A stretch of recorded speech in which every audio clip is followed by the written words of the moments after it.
You take the blue pill, the story ends. You wake up in your bed and believe what you want to believe.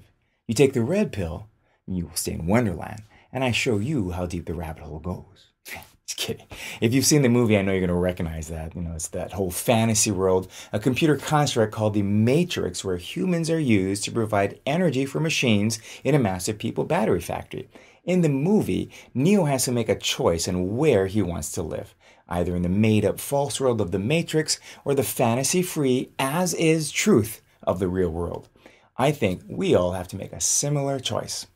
So many are living in a religious matrix, a kind of spiritual slavery. And when I describe this religious matrix, you know what I'm talking about. I'm not trying to prove they exist. I'm not trying to argue you into a certain belief structure. You know there's something that's not quite right, but you've shied away from facing it head on. In our case, there's two constructs that are part of what I consider this religious matrix. First, there's the construct that tells us that there is no God. This is all there is. We are all there is. Essentially, this first construct is the atheist world.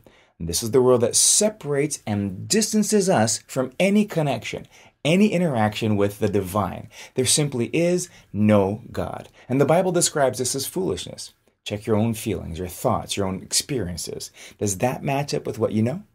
The second construct is also a second kind of foolishness, and it's tricky. This is the one where instead of God making man in his image, mankind has made God in theirs. And this is what I call the man-made God version. And the Bible says, for although they knew God, they neither glorified him as God nor gave thanks to him, but their thinking became futile, and their foolish hearts were darkened. Although they claimed to be wise, they became fools, and here it is. They exchanged the glory of the immortal God for images made to look like mortal man and birds and animals and reptiles. The Bible says that these people have, and I quote, exchanged the truth of God for a lie and worshipped and served created things rather than the Creator. End quote. The atheist construct is easy to identify, but this one is harder.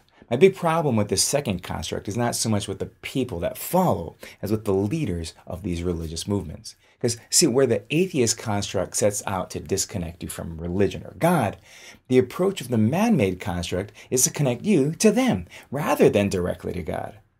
These two constructs make up the religious matrix, that false fantasy world providing energy for them by sucking the life out of you.